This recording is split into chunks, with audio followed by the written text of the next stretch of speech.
My dear friends, is there anyone here who has never tasted an ice cream? How does an ice cream taste? Most of you have already imagined the taste, the flavor. While most of us love the ice cream, many of us are forbidden. No? We would love to, but we cannot because of our health reasons, diabetes. So as you relish upon the taste of the ice cream, let me also ask you, how many of you have tasted the Word of God? What is the taste of the Word of God? Weird. How can I taste the Word of God? How can I eat this book? How can I munch upon these pages? Weird, right?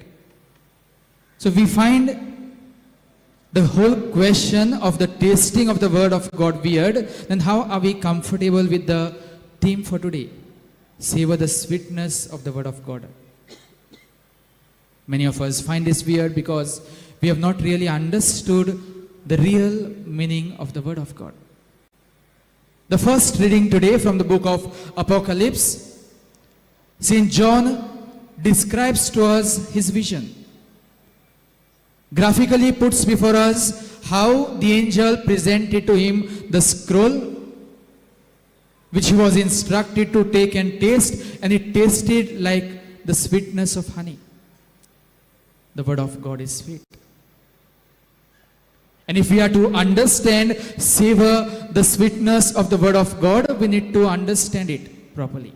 And that is why I will place before you two different ways in which we can understand and taste the sweetness, savor the sweetness of the Word of God. The first is to look at this as the Word of God. Word of God. The book of Hebrews, chapter 4, verse 12, speaks of this word. It says, the Word of God is alive and active. It is like a double-edged sword. It cuts deeper. This is the word. So if it is a word which is printed, which is in a book, how can it be alive and active? It is because you and I read this word, I understand this word, I reflect on this word, and I live my life, I conform my life to this word. It becomes alive and active in and through me. And therefore, my dear friends, this word is not only the word which is found in a book. But every time I open this book, the Bible, I read that book, I reflect and I try to live my life according to this book, the Word of God becomes alive and active. My thoughts, my words, my actions become the words, the thoughts, the actions that are found in the Word of God.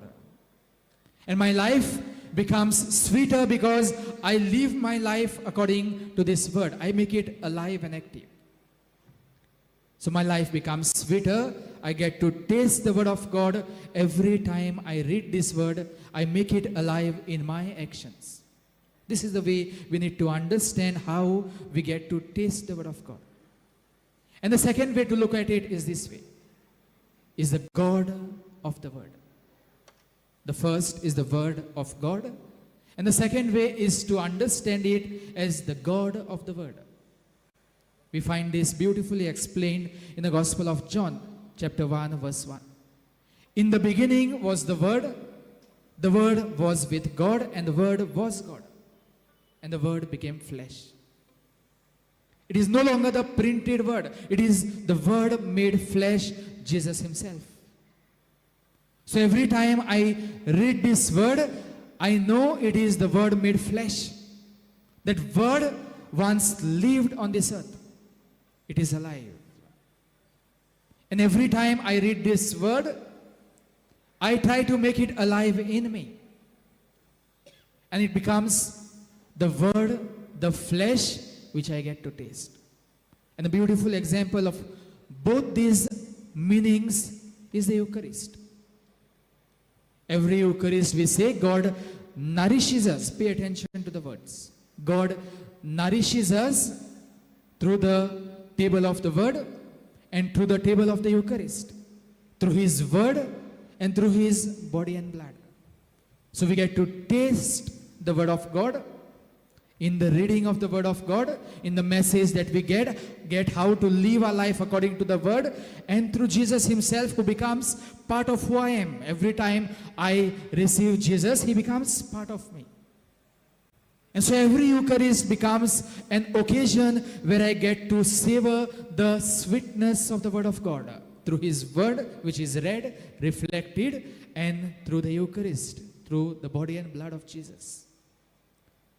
So in this Eucharist, we are going to get to savor the sweetness of the word of God. But how am I going to experience that sweetness? Is only when I try to conform my life, live my life according to the word of God. Every time I read the word of God, my actions, my thoughts, my words need to be of those that are found in the word of God. A beautiful example of that is found in the gospel today. Jesus says, "For it is written, my house shall be the house of God."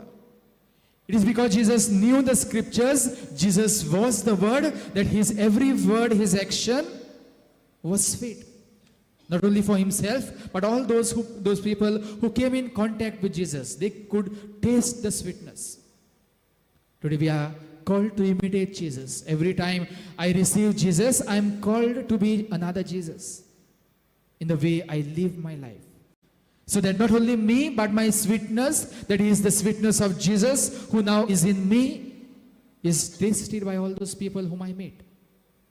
St. Francis Xavier was a beautiful example of that. He got to taste the sweetness of the word of God. What shall it profit a man if he gains the whole world but loses his soul? The words from the Gospel of Matthew touched him. He changed his life, dedicated his life for the word of God, to proclaim the word of God, and that is why all of us are here today,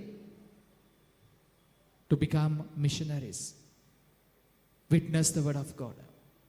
So my dear friends, as we take part in the Eucharistic celebration today, let us ask the Lord to give us the grace so that every day, each moment, let my life conform to what the word of God says. Every action, every thought, every word, if it is not according to the word of God, I will not do it. If it is according to the word of God, it is sweet, let me taste it and let me give that sweetness to others. Every day, let me be like Jesus. Let my words, my actions, my thoughts be like what Jesus would have done. And only when I make the word of God alive and active through the Eucharist, to the reflection of the word of God, that I become true to my calling. My life is not permanent on this earth. I have to be somewhere, the destination. And the word of God becomes a lamp for my light, a light for my journey. And that is why let this Eucharist light up our lives. Let it give us the sweetness of the word of God, the word of God and the God of the word, that we may always be like Jesus to others.